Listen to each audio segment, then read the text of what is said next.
I'm in for it tonight. Archives of all shows can be accessed only at VyzygothsGrassyKnoll.org. And I'm not going to spell that for you, but just do a search on it on Google. You'll get it. You can access recent shows through radio4all.net, and that's the numeral 4 in there, radio4all.net. You can also listen to past Grassy Knoll shows and other alternative programming on Live 365. Go to pascoradio.org and check out the schedule. Now, I'm not sure that we're streaming, and we'll have a little explanation about what's going on here at the studio because there are technical difficulties. We may be streaming on pascoradio.org. You'll just have to check that out. There'll be no instant messaging on AOL. That's also been struck from us. And lastly, the views expressed on the Grassy Knoll are not necessarily those of the management, staff, or advertisers of WDCF, WZHR, and the Tan Talk Network. And now I must tell you, those of you who may be listening, because we were to have on Terry Schiavo's lawyer, Pat Anderson, and father, Bob Schindler. And, of course, most people in Florida and many in the United States and internationally are aware of who Terry Schiavo is. She's being kept, well, you know, this is the gnarly problem. Is she being kept alive on life support, or is she not? And this is one of the struggles that are taking place in this very Solomon-esque problem. But anyway, what happened was it wasn't on their end that they could not be here. I should say could not be phone interviewees because we took a lightning strike at the station. It knocked out the telos, which means that phone interviews, which we do many of on the Grassy Knoll, was not possible. And we don't know when it will be restored, but at this moment we cannot have that interview with Pat Anderson and Bob Schindler. They will come back. They're very willing, and it is some kind of story. Instead, what we're going to do is we're going to talk about what's taking place with regard to the 9/11 Commission and what a whitewashed piece of garbage that is.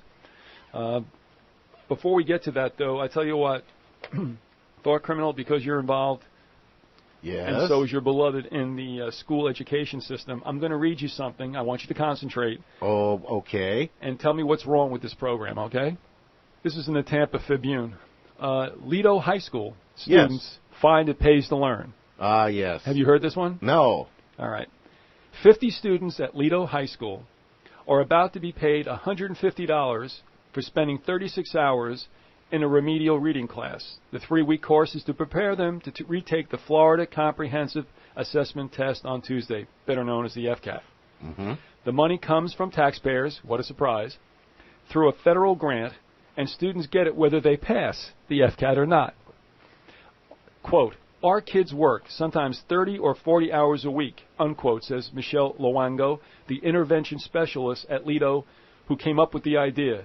Mm-hmm. What a brainiac. Their jobs take precedence sometimes over their education. We thought if we pay them $150 for 3 weeks, that's another paycheck. The stipend is something they can understand, she says. About 70 students are in the class, but some won't have to put in the full 36 hours to be paid. So let me get this straight. Kids fail the FCAT. Yep. They go to summer school. Yep. They don't have to pass the FCAT. No. And they're making about $4.17 an hour to jerk around and not have to pass the FCAT. That would be about the size of it, yes. Isn't there a little something wrong about counter-inducement here? No. When you look at the public education system today, the public schmools, mm-hmm.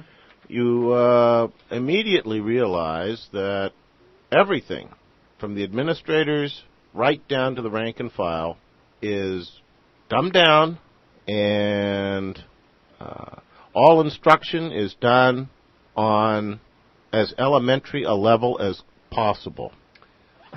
Now, this is starting a precedent, and I'm not going to, we have other fish to fry here, but what struck me was that paying students to do what they are supposed to master during the school year. A simple declarative sentence is required for the writing portion of FCAT. What? Go ahead. A simple mastery of basic mathematics is required to pass the math portion of FCAT.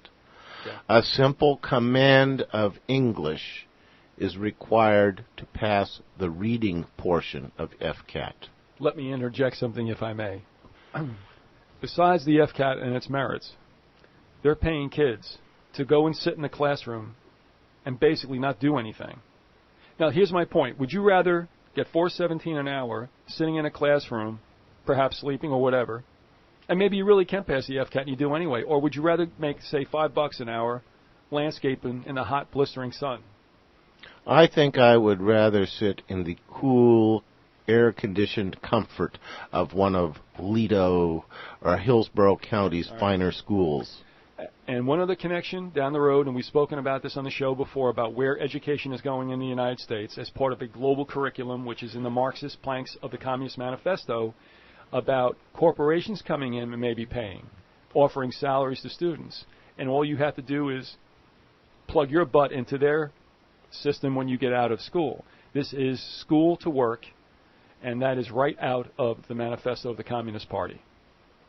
Well, they have been working at this steadily for the preceding 40 years. Yep. And there have been parent groups that have complained. A whole movement of homeschooled children has been developed in response to this.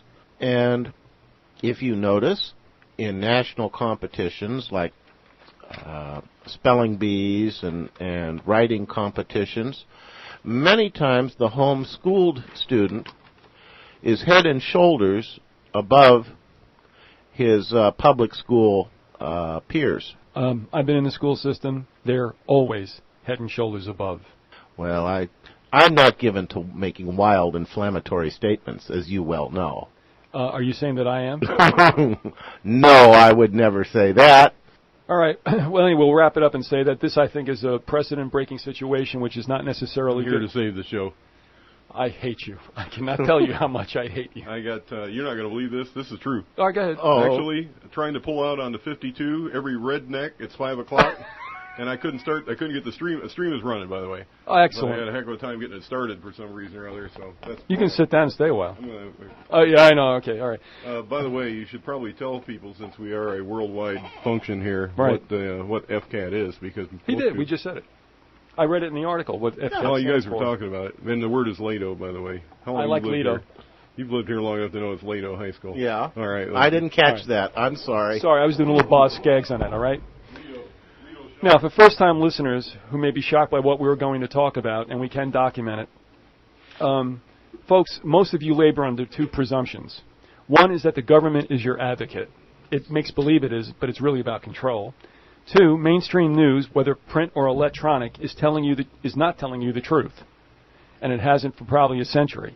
And three, if we can add this in, that if you're going to say what information on the internet is wacko, just remember this. The news, mainstream, and internet fall under the same scrutiny. In other words, if you were going to read something from the National Enquirer, you wouldn't necessarily want to use that as the gospel, but you might for the, Washington Post and New York Times, except both of them are liars. Same thing on the internet. Most of the damning information against the government is on their own websites. And what we're going to state to you now is this. The 9/11 Commission is garbage. It tells you people what you want to hear, or what you should hear, or what you should believe. 9/11 was a Pearl Harbor. And if you ever read Robert Stennett's book, Day of Deception, he is Navy 42 to 46, and he knew something stank, and the fact was that Roosevelt did know. It shouldn't be any different than we had at the end of the 19th century when we sank our own battleship, the Maine, to start the Spanish-American War. That was an accident. Yeah, right. It always implodes from the inside. Well, stranger things have happened. I'm just glad that Lyndon Johnson told us the truth about the Gulf of Tonkin and the Turner, Joy, and Maddox. Exactly. Now, we're saying that 9/11 was not only known about by our government, but abetted. And if I could, let me just briefly refer to the document called Operation Northwoods, which was drafted in 1960, where the Joint Chiefs of Staff thought about these things. A use of a MiG-type aircraft by U.S. pilots, and I'm reading right from the declassified document, could provide additional provocation. Harassment of civil air, attacks on surface shipping, and destruction of U.S. military drone aircraft by MiG-type planes could be useful as complementary actions flown by U.S. pilots.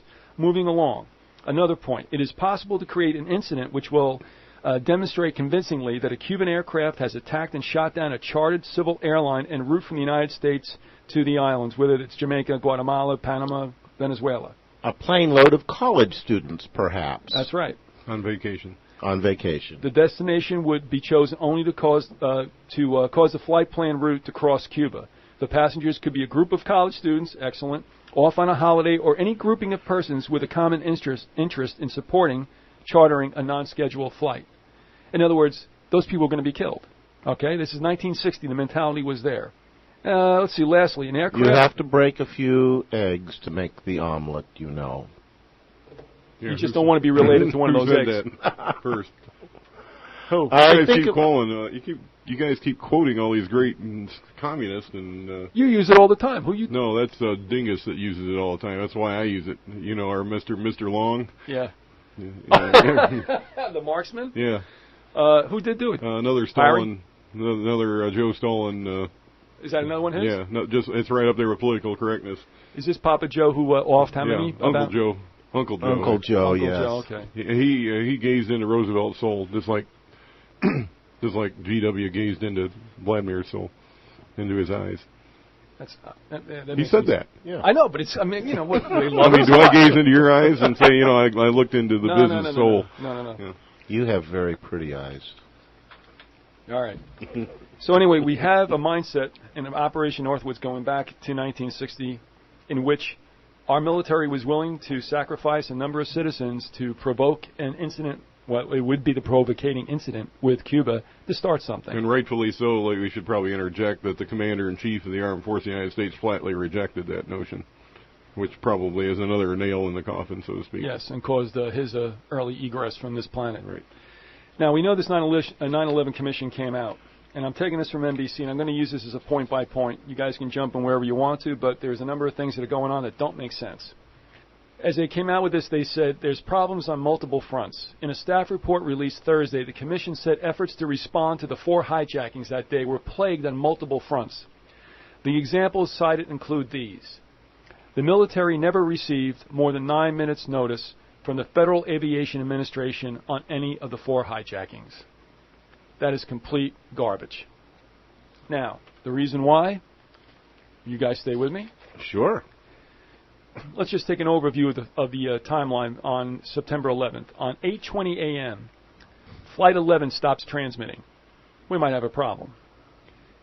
At 8:38, Boston Air Traffic Center notifies NORAD that American Airlines Flight 11 has been hijacked. Now that's 8:38, okay? When it hits the World Trade Center, it's 8:46. You know, it's tight, but okay. Now, at 8:43, the FAA notifies NORAD that Flight 175 has been hijacked. All right? Now, that Flight 175 strikes the World Trade Center at 9:02. That's plenty of time, much more than 9 minutes. Okay, now, do you think we have a problem with 2 that have already been flown into the World Trade Center? I would think so. So at 8:55, Flight 77 begins a U-turn over southeastern Ohio. You know this is going to be trouble, okay? At 9:02, as we said, 175 strikes the World Trade Center. Okay, now what do we do about Flight 93? At 9:16, the FAA notifies NORAD that Flight 93 may have been hijacked. That is more than ample enough time when you figure that 93 would either crash either at 10:02 or 10:15. In other words, almost an hour after the notification. What are we talking about here? Mm-hmm. So that's a lie. Anybody want to jump in? I would prefer to think of it as a cover-up. You know, there's a they're difference? hoping people aren't going to figure it out. All right, second point. There was a delay in passing along an order for pilots to shoot down any hostile aircraft.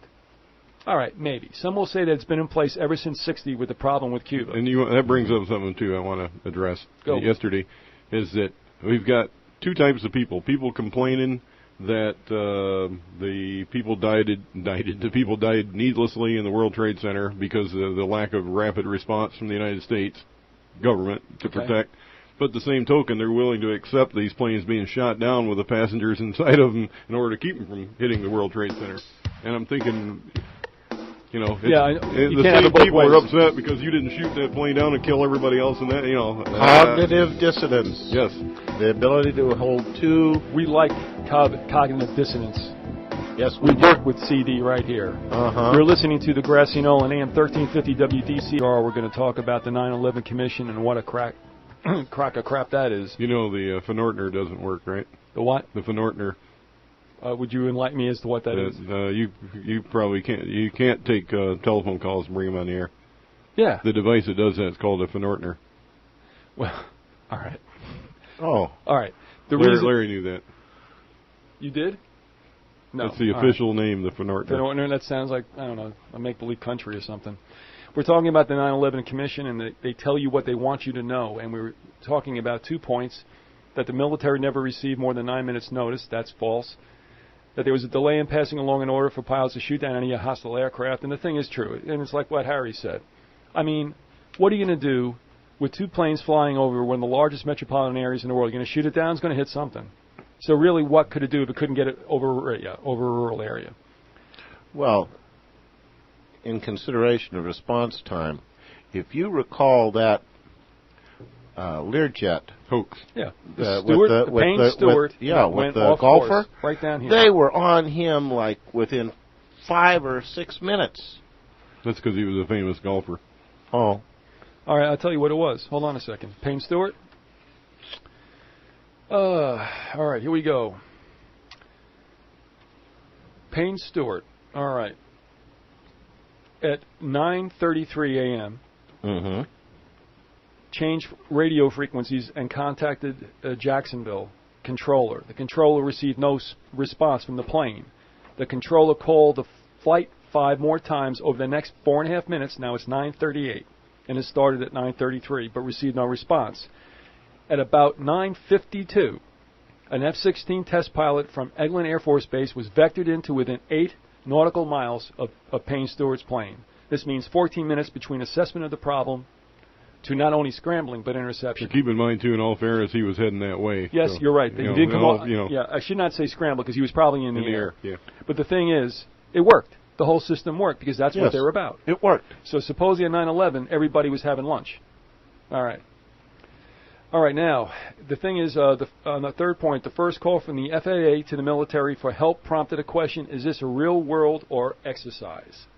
Now, that's very important, is it not, Harry? Yes. Because what do we know took place that day? An exercise. NORAD. Not only 1, 2, and perhaps more. And let me cite this for you in case you want to look it up. Coincidence, though, that don't you think that they'd have those exercises the same day? On the same day? I'll right. tell you, those Arabs are some smart guys because they had access to all that information. And they knew exactly they were running, on that day. I believe that. Sure, absolutely. This is from International Citizens Inquiry into 9/11. And you can get there to www.911inquiry.org. And here we go. On September 11, 2001, the Air Force was in its second day of annual war game drills titled Vigilant Guardian, designed to test national air response systems, which incidentally involved hijacking scenarios. In addition, the National Reconnaissance Office, the NRO, which is staffed by military and CIA personnel, and is in charge of most American spy satellites, was running a drill for the scenario of an errant aircraft crashing into its headquarters.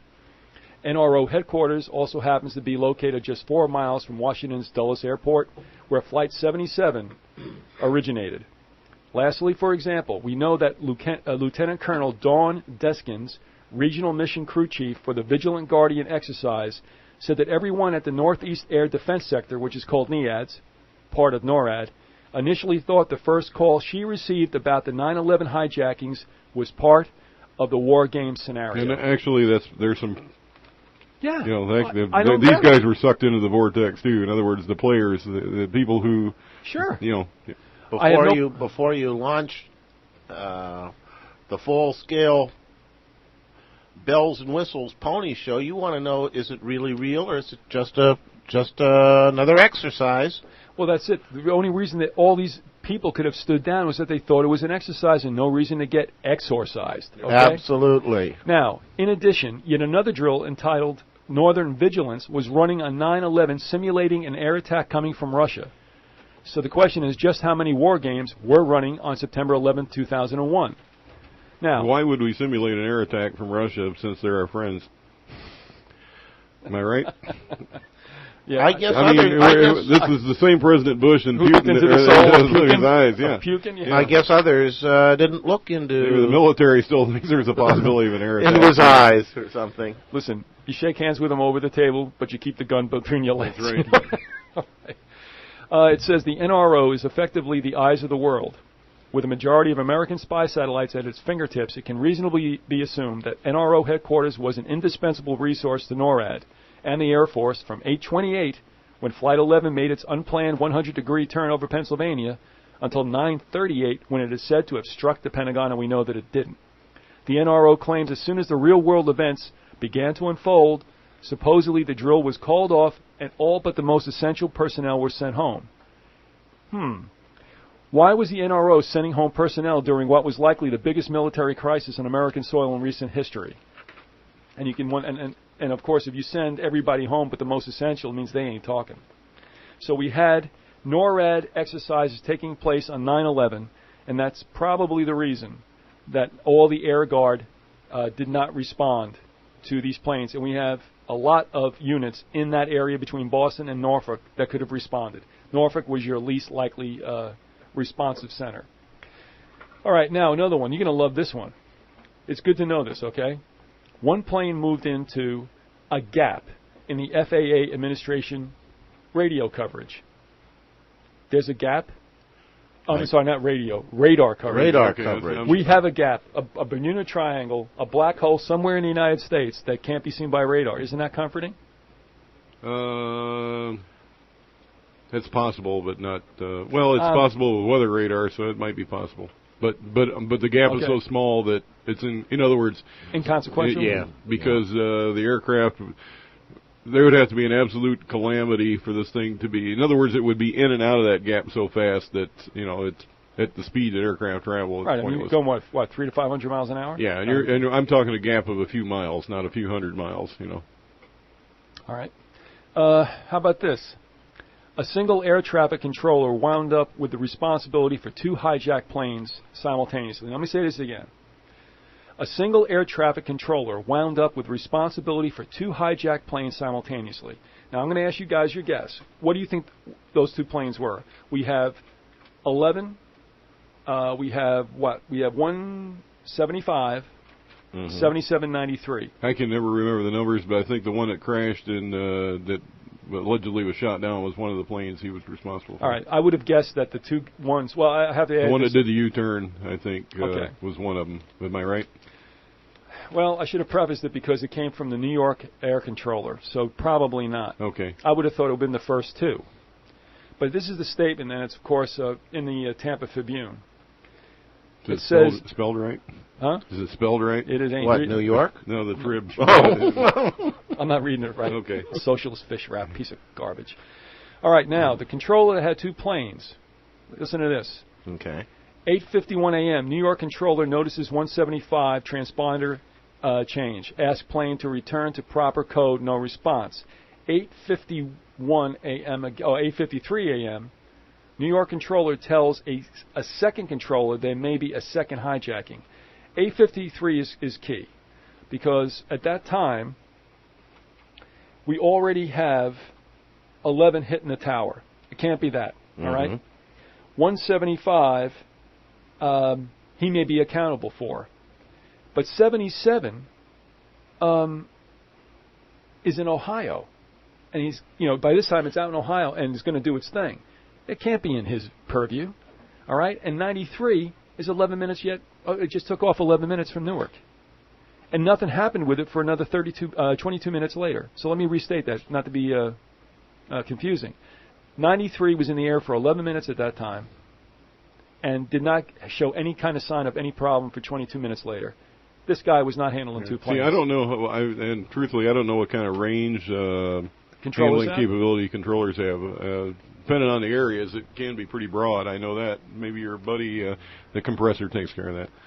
Your buddy probably could answer that more eloquently than I could. Well, they fixed 93's turnaround near Cleveland, so it was inside Cleveland. It can't be his. He's got to give it up by that time. Actually, it can be in Cleveland and Pittsburgh probably in that There you whole go. area. So no, I don't think that's that's a lie.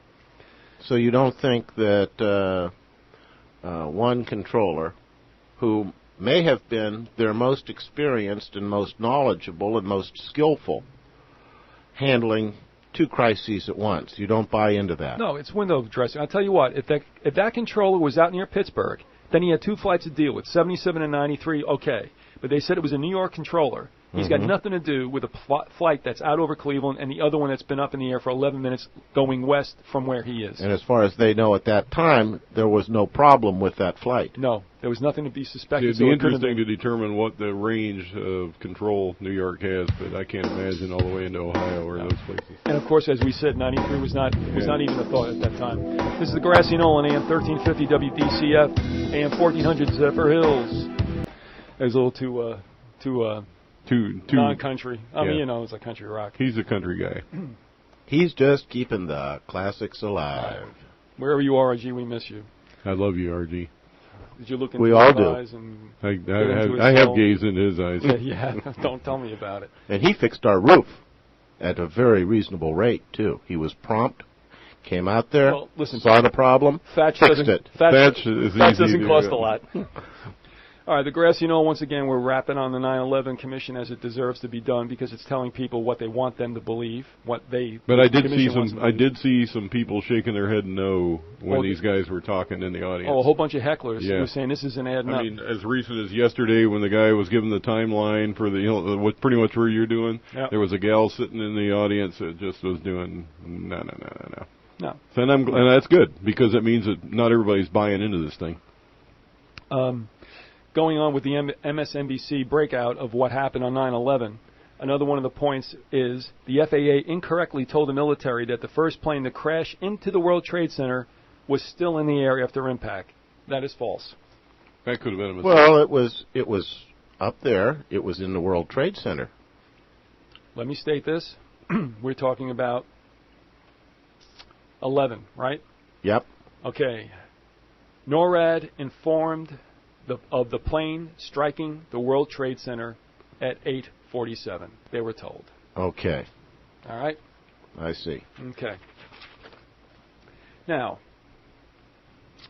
a person believed to be Mohammed Atta, the alleged ringleader of the 19 hijackers who supposedly piloted the plane, I put supposedly, and of course MSNBC believes he was, is heard saying to passengers, "We have some planes. Just stay quiet and you'll be okay. We are returning to the airport." They did play that audio yesterday. Yeah, and we're going to believe that that's really their voices. I was convinced.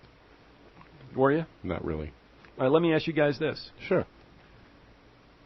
How did they take over Flight 11 and 175? Did they go in and ask if they could fly the plane? With guns and bombs and apparently some pepper spray. All right, that's incorrect. There were no guns and bombs involved. Oh, yes, it's box cutters. Yeah, that's it. And plastic knives. And little plastic knives. All right, should we have a fight in each of the cockpits? I would expect that these pilots would turn around and cold cock somebody with a box cutter. So you think we might have a rumble in the cockpit?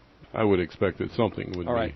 Which one are we supposedly told there was a rumble in the cockpit? That would be the one that crashed in Pennsylvania. Flight 93. Yes. Flight 93. Okay, so Let's roll. Let me ask you this. If we got a brawl in 93 and the plane starts acting very weirdly because it should, why did Flight 11 and 175 fly like a dart and find its destination without any problems, without wings dipping? You see what I'm saying? Now, here's one I have for you. Again, at what point are these aircraft in automatic pilot? I would guess as soon as the wheels are up, the pilots are there. But so I'm trying to understand. You know what I'm saying? Sure. All right. Now the thing about automatic pilot, you're right. It could be right. It's right after the ascent. I don't know how long are you on. But I bet they don't waste time with all the technology they have today by poking in some switches. The pilots are when you hit cruising altitude, you're an automatic pilot. You bet. However, before that, and the thing about Flight 11 was that it was supposed to be flying very lowly. So would you be on automatic pilot if you're not at 33,000 or so? No, probably not. So the thing is we supposedly have 4 planes overtaken. Mm-hmm. and only one shows any kind of problem, as eyewitnesses would say, that I guess there may have been something going on. We saw the wings dip on 93. And yet 11, 175, and 77 don't symptomize anything with regard to erratic behavior. Everything's just flying along great, while they're having a raging brawl in the cockpit. And you know the cockpits, man, and I tell you, if there's any kind of fight going on in there, switches are getting tripped and things are going on. I mean, you barely can fit 3 guys in that cockpit. It's pretty tight. Even in the most spacious cockpit, it's tight because it's loaded with gear. And if I recall, the door is locked, so they have to get through the door. One or two kicker. Well, there's 2 things. One, there's at a time when it may not be locked, and 2, as our pilot buddy said, these doors are now a 2 kicker. They were once a 1 kicker. In other words, so it's not much. Well, do you remember how they upgraded the lock? He said they put a hasp on it. Just click. It's what locks your shed against raccoons. Ah. I mean, and that's it. And the thing is that what he said was it was etched with the particular flight, like the Craft 767, like this is just for you. What a joke. Handcrafted. Yep. By fools.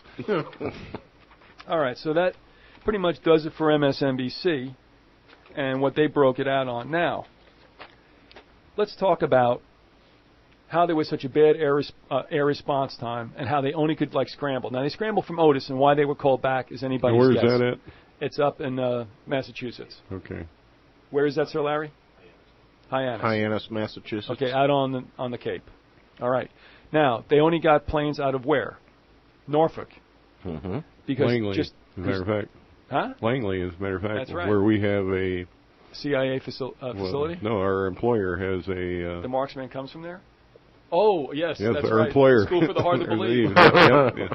Has a remote campus there. I forgot I was working again. All right, now listen to this. They get him out of Norfolk, okay?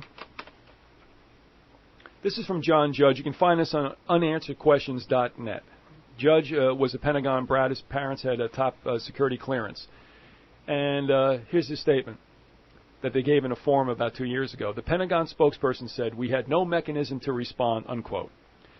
I would suggest that if you're an investigative reporter that you will find out they have a very extensive mechanism to respond. They don't only respond in the case of a crisis emergency like this, but they respond when any commercial aircraft goes off course, even for a period of a few minutes. They have interceptors that go up to find out what's happening, why it's off course, if communication to the tower is broken, and that these are procedures that don't need any other order from the President. They don't need any order from the Pentagon or anything else. These are standard FAA and NORAD procedures. That's exactly true, and to bring that point out, if nothing more than a pilot flying alongside, looking at a guy in the window and telling him, waving that there's something wrong here, he can radio that information back to the right. In other words, it might not be a crisis situation, but for whatever reason, stuff isn't working, hand signals, and the information gets passed, and they deal with it. So that's what happened with Payne Stewart. They went up and they realized that everybody was asleep. That's right. And obviously we're already gone. But listen to all the units that are around D.C., okay? Again from Judge. He says, now, is it the case, as they were saying, that they had no mechanism, that they didn't have any scrambling planes available here in D.C.? Absolutely not. Andrews Air Force Base, which is 10 miles away from here, has both the 121st Fighter Squadron of the 113th Fighter Wing, F-16s, multiple planes, the equivalent of 2 squadrons of combat-ready fighter jets at Andrews Air Force Base. They also house the 321st Marine Fighter Attack Squadron, the 49th Marine Air Guard, which defends the airspace over D.C. area, and F-18s that are combat-ready. In addition to that, there is the Anacostia Naval Air Station, which houses the D.C. National Air Guard and D.C. National Guard, and they have combat-ready jets. These jets are in the air now, and after the fact, actively defending the United States. Where were they on September the 11th? Why was nothing put up in the way of this flight? In the case, then, perhaps there was some sort of a stand-down? Perhaps. I have a few indications of that. There is also a 177th Air National Guard based out of Pomona, New Jersey, near Atlantic City, at the Atlantic City Airport. They're about equidistant, actually a little closer to D.C. They could cover both Manhattan and D.C. I mean, you've got air units. They should be able to find a jet, single jet. Right in their own backyard, but we're going to call them in from Langley. Now, folks, if you can make sense out of that, you go ahead. You're going to have to deal with the fact that you're being lied to, and it won't be the first time because another one's coming down the chute. Any points for you guys? No, I'm just thinking about the response time. It is possible to be stationed at a military installation that does not have, like, for example, I was in a reconnaissance operation and we did not have any fighter stuff there. However, there is always somebody in the general vicinity, and the Navy and the Marine Corps, I can tell you, always maintain what they call a Ready 5. And that means that there's somewhere on a base that's fighter equipped, and you mentioned Andrews Air Force Base had a Marine detachment with FA-18s. That means that somewhere on that base somebody is sleeping in a cockpit. And what I mean by that is that the worst duty a pilot, Navy or Marine pilot can draw is the Ready 5, because that means he spends the day sitting in a cockpit reading magazines and sleeping and what have you. But the whole idea is if something comes across, then they've got 5 minutes. They can literally turn that aircraft up and have it launched within 5 minutes. So at Andrews, you can take it to the bank that there were Marine aviators sitting in a cockpit waiting for the call. And remember, Andrews and both the D.C. Air Guard have... All right, now to more unpleasant matters, but you have to hear the truth, and the truth isn't always easy to digest. That's right. By the way, listen up, Boys and girls. Lady Thought Criminal and her little buddies, Jason and Carrie. We don't like to name names, but just go ahead and feel free. Oh, okay. Why, are they gathered around the old Victrola today? Yes, they are. The charming Mrs. Thought Criminal is not here tonight, as you've noticed. I see Mrs. Vyzygoth isn't here either. She's out of Dodge. She's up doing her own investigation. I'm going to tell you two things. Well, actually about noon. Instead, I'm talking to you from ground zero, and she goes, and you would not believe it, knowing that the two of us had spent so much time in that vicinity. She says it's... I'm sure that, having never been there, but still I understand... Yeah, you can imagine the magnitude of that. But I'll tell you another thing also, and I give her credit for having the chutzpah to do this. She gets on a flight. She's up cruising at 33,000. She puts a cell phone on several times between Tampa and JFK. Mm-hmm. Takes a long time for her screen to come up on her cell phone at all. When the screen comes up, it says no service available. She was not able to use that cell phone. Imagine that. No kind of a flying Faraday cage, isn't it? Exactly. Well, when she dropped down to descend right onto JFK, when they got within some kind of proximity to cell phone tower elevation, it came on and said, let's go. All right, that's all I can tell you. And, let's talk about the Pentagon. Let's isolate the four strike points. That's the largest office building in the world. I mean, there are buildings that are tall, but in terms of actual floor space and whatnot, that is the largest office building in the world. The Pentagram. Yep. The Pentagram, yeah.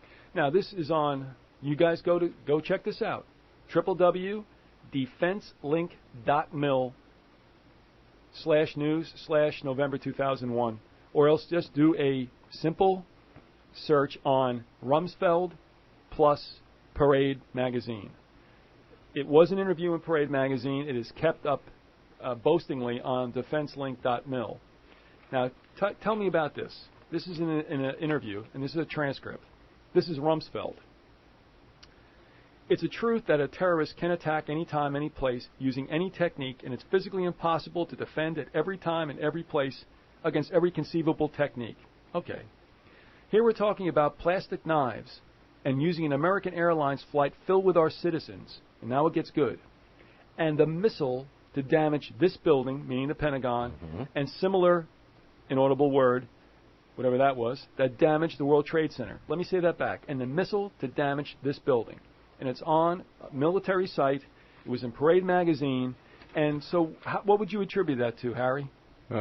Just an oversight. He made a mistake. Freudian slip.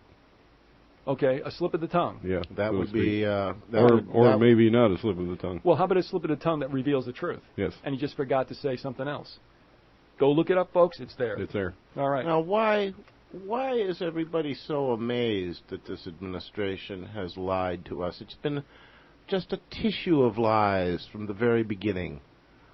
A tissue of lies? A tissue of lies. Well, now remember, we at the Grassy Knoll, for the most part, and if you don't want to subscribe to it, we're going to kick your butt out of here after this hour.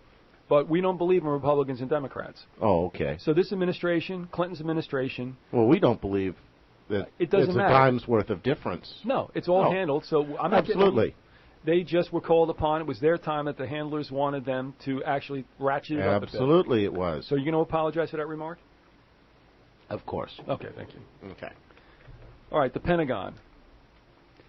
This is from the New York Times. And what I did was, and it's September 14th, I went into the New York Times archives from September 12th through the 20th. I haven't gone any further yet because it takes a while to get through it.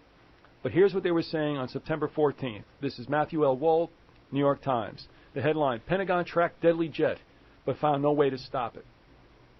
All right, let me just stop here and go back to John Judge again, whose parents were in the Pentagon, and he was a Pentagon brat.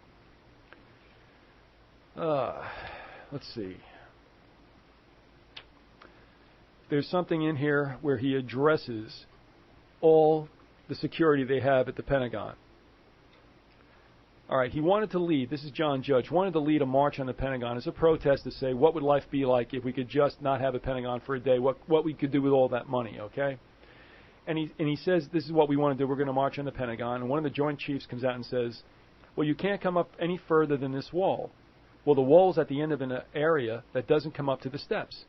And I said, there's been a Supreme Court decision in the 70s that demonstrates, or that says that all demonstrations could come up all the way to the steps.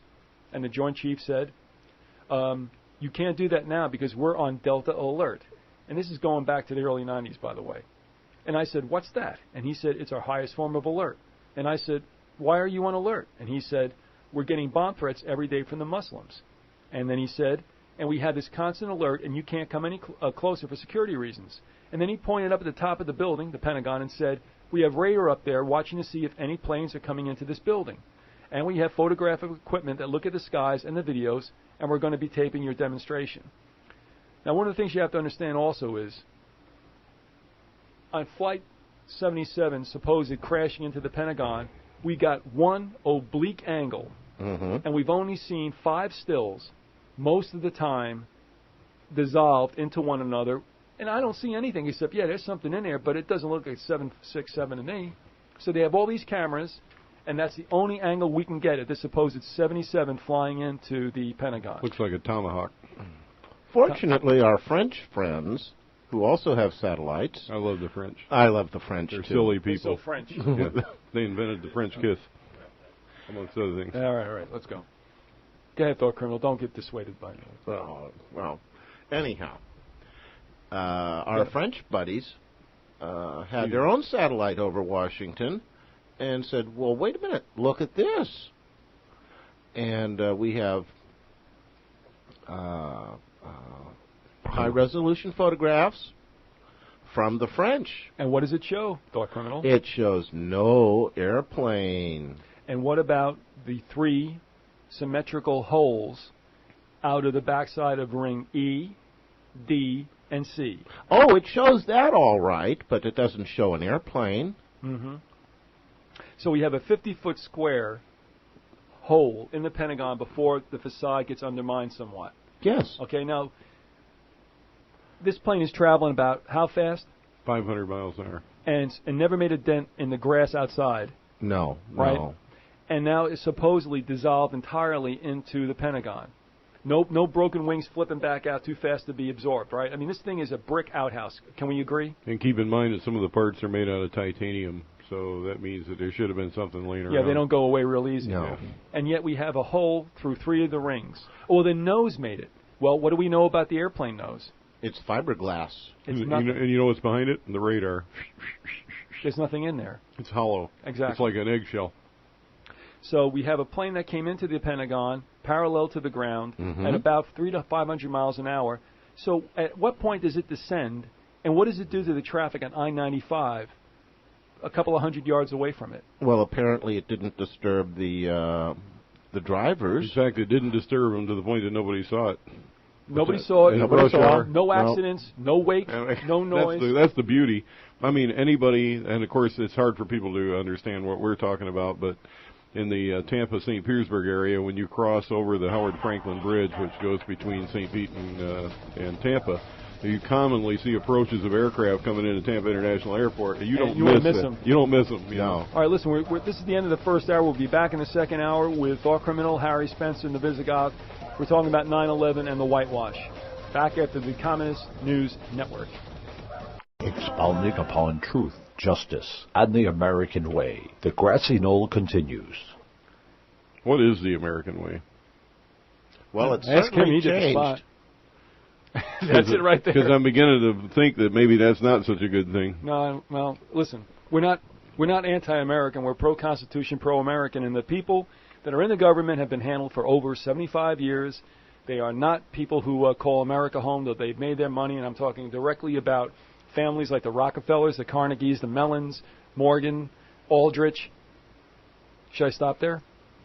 And, of course, we're opposed to torture. Why are you so worried about that? Well, I figure it's going to be practiced on Americans pretty soon after, we come across with the, the Son of Patriot Act. Okay. Now, yes? No, I'm just here for the ride. Okay. The trade towers. Before 9/11, had any steel, glass, and concrete skyscraper burned to the ground?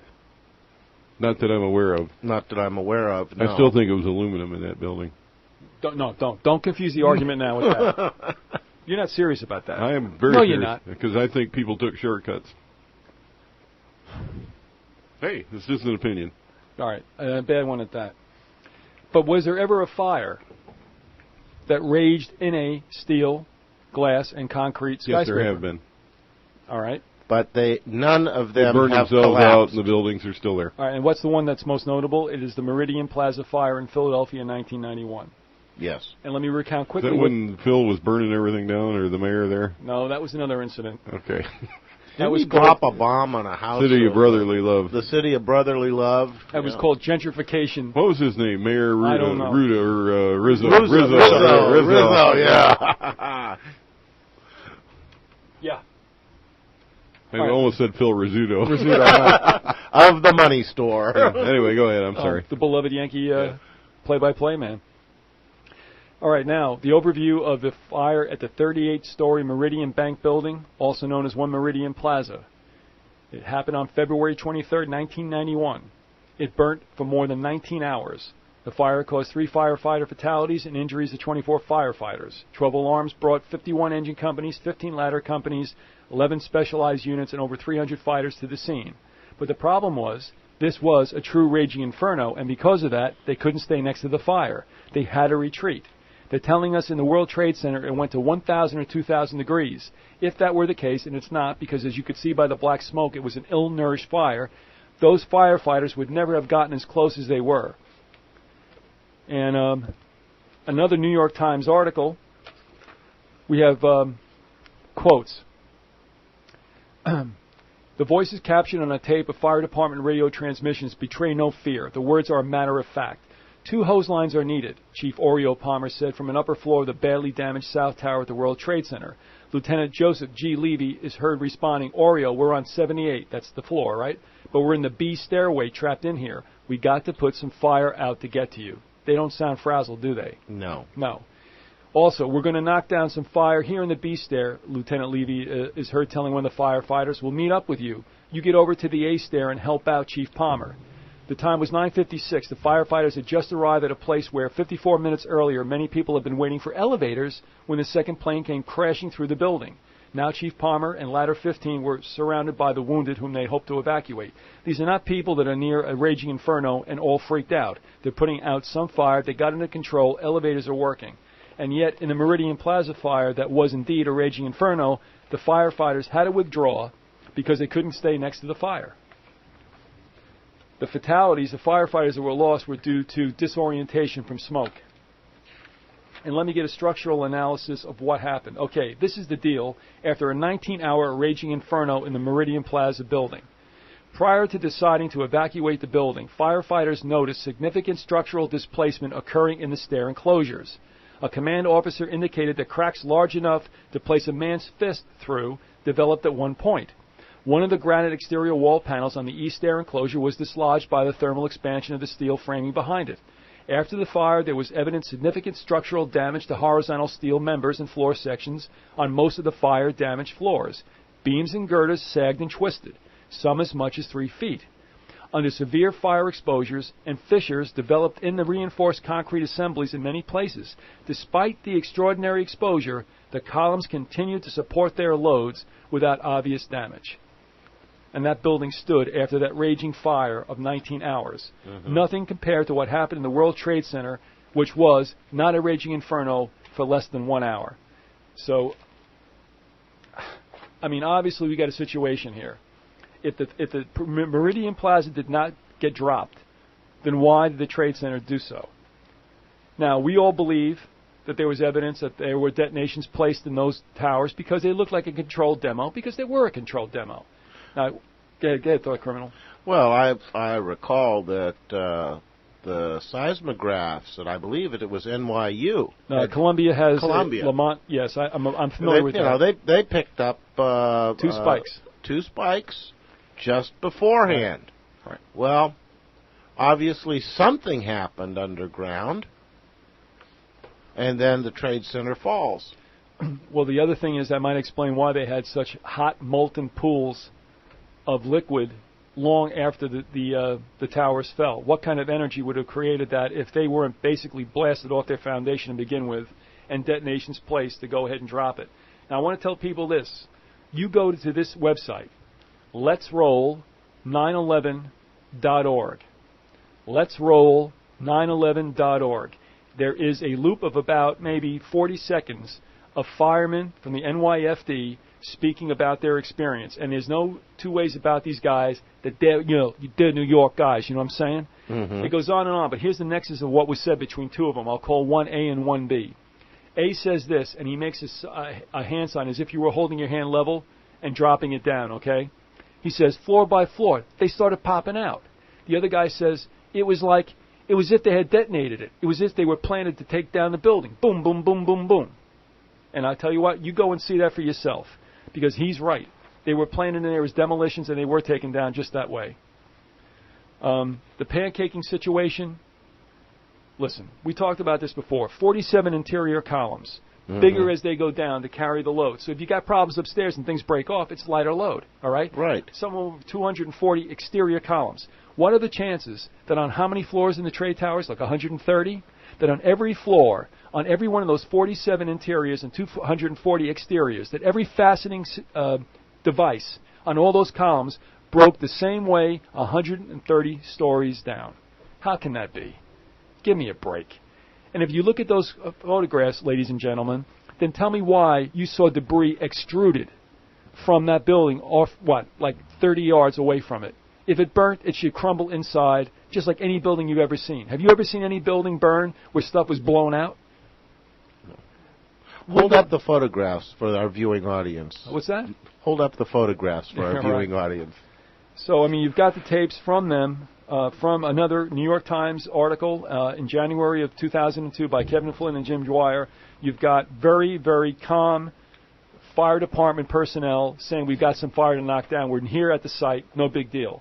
And as we said before, go ahead. There's something wrong with that whole thing. I mean, come on. Go to the website, 911letsroll.org. Right, and go look and watch at that. the pictures. Yes, and they're there the without a pictures, doubt. And judge for yourself. One other thing. Oh, yeah, this is great. We'll get into this a little bit later. We'll wait for that. But well, we got some dead air. Hi, Jason and Carrie, and thank you for the homemade bread. That'll be enough of that. Okay. I'm still trying to figure out how the president saw the first plane hit the tower while he's in a school with no TV set on. Break for putting. All right, here we go. This is on the WhiteHouse.gov website. Go to it, /news/releases. Go check it out, or do a Google on President Bush and townhouse meeting. This is what he said in Orlando, Florida. All right? Let me cut to the quick. He's answering a question from a young child by the name of Jordan. He said, I was in Florida, and my chief of staff, Andy Card, I was in a classroom talking about a reading program that works. I was sitting outside the classroom waiting to go in. All right, let me state this again. I was sitting outside the classroom waiting to go in, and I saw an airplane hit the tower. The TV was obviously on. I guess so, Shrub. No TV in that hallway. And I used to fly myself, and I said, well, there's one terrible pilot. I said, it must have been a horrible accident. And I was sitting in the classroom, and Andy Card, my chief of staff, who was sitting over here, walked in and said, a second plane has hit the tower. America is under attack. And our president, and again, I'm not making fun of Bush, but if I hear that, I'm getting my butt out of that school and getting down to business. And he sits there and reads for another 20 minutes. Well, I heard the explanation from the commission yesterday. Okay, and they said, they said that he didn't want to alarm the students and whatnot. Okay, I mean, it doesn't matter that we're being attacked and the chief executive is sitting there talking about, yeah, okay. I mean, Roosevelt did it during Pearl Harbor. I mean, he probably had a sip of wine while the thing was going on. Well, it was Sunday. All right, I can see. All right, did you have a critical comment to make? No, I have no critical comment to make. All right, then why would I hit you? I don't know. Okay. That's the point. Just on general principles. Yeah, thank you, TC. All right, now, not only did Shrub one time say that he heard or he saw the first plane hit, but he does it again in another town meeting, this time in California, at the Ontario Convention Center in January 5, 2002. And he does it again. He says, anyway, I'm sitting there, and my chief of staff, well, first of all, when we walked into the classroom, I had seen this plane fly into the first building. There was a TV set on. And, I thought it was a pilot error, and I was amazed that anybody could make such a terrible mistake. So twice he says he saw the first one. Here's the crux of the biscuit. Go. And that is that the first plane hitting the tower was not carried on live television. It has been captured, but it wasn't on live television. Wasn't. So when he saw it happen, how did he see it happen? Well, what happens if there was something? Military feed, unless he's on a CIA feed. There you go. All right. I have no problem with that. Okay. After all, we had had 5 people on the top of the van. I bet if you did your timeline, the time that the presidential aide told him that the second tower had been hit, by that time the networks had already, in other words, hadn't been able to. Exactly. Right. Also, as far as foreknowledge goes, and we won't go in deeply into this, but you know the old deal. Between September 6th and 7th, the Chicago Board Options Exchange saw purchases of 4,744 put options on United Airlines, okay? But only 396 call options. Put options is gambling that they're going to drop, okay? On September 10th, 4,516 put options on American Airlines were bought on the Chicago Exchange. Funny that it was just those two. And who bought them? Well, I'll tell you what. I don't think we can know that under banking secrecy laws, can we? I'm not sure about that. Under the Patriot Act, we could sure go in there and find out. Why don't we do that? What happened, I think, a bit of that was frozen, and those people never did get it. So I don't know that their names are available to us, although they definitely... Maybe we should ask Rumsfeld and Ashcroft to go in there and use that newfound power to reveal those sources to us. Well, just understand this, that CIA executive director at that one time, Buzzy Cronenberg, managed the firm that handled the put options. Buzzy? Buzzy. You're joking. His first name was Buzzy? No, his first name wasn't Buzzy. It's a nickname. I don't know what... No, I don't know, but Buzzy's his nickname. Listen, okay. I knew a Buzzy Shiola. You would not laugh at him. All right. Cliffside Park, you know what I'm saying? They bowl overhand in the streets. All right. Another thing, Nova had put out why the towers fell. Remember when you did this a while ago, Harry? And you got to watch this because there's all kinds of contradictions in this thing. And one of the people who were in the building at the time, Brian Clark, said, I think those buildings could go over. And I said, there's no way. I said, those are steel structures. And I didn't finish the sentence, okay? Now also, the narrator said, controlling the fire was almost hopeless. It was too high up and spread over too big an area. Had firemen ever reached the blaze, the equipment they carried would have made little difference. We just heard the cell phone tapes where they reached the area. All right, so what's that about? Moving right along. We did this in depth also. If you ever go back to 9/11 parts 1, 2, 3, and 4 with Eric Heffschmidt, there's this much more in depth. We're doing this for the most part because a lot of people in this area did not hear it locally because at that time we were underground. And if we keep doing this, we're probably going back underground, either broadcasting or... Right. Or 6 feet under. Yeah, there you go. All right. Also, Brian Clark had said this about descending the staircases. He said drywall had blown off the wall and was lying propped up against the railings here. And we had to move it, shovel it aside. You could see through the wall and the cracks and see flames just licking up. Not a roaring inferno. Hello, not a roaring inferno. Just quiet flames licking up and smoke sort of eking through the wall. This is your raging inferno. That's because most of the fuel was expended on the impact. So there's nothing left. And the bottom line is that we know what paper I mean, how hot can paper and carpet And wood. And wood get? Right. You know, certainly not how to melt steel. I do not know if this is still on the website, but this came from pressboard, PBS yes. website. It was pbs.org. You're going to have to do a search on why the towers fell. Read it for yourself. And, we don't have a lot of time left, but let's talk about that. Kerosene is not your basic fuel of choice if you want to start a raging inferno, is Probably not. it? No. No. Also, most people, and you make a good point there, most people think jet fuel is some sort of a super secret rocket. It's refined much better than your average kerosene, but it's certainly not as volatile as gasoline is, for example. And would you not agree that if you could make an analogy, that kerosene to a raging inferno is like the lighter fluid you use on charcoal briquettes? I would say that the lighter fluid is probably more intensified, volatile. right? Yep. Okay. Matter of fact, you can take a burning match and toss it into a container of kerosene, and the match will go out. Also, this is from a Danish website, and I think people have to understand this. And I think I'm going to go ahead and purchase this video because I've got to see it for myself. And his contention. This gentleman from Denmark, because he said what we've seen has been altered video, most of the time without audio. And I'm paging through. Yeah, because those people running away from the crash site when There the you building go. is collapsing, there's no audio on that.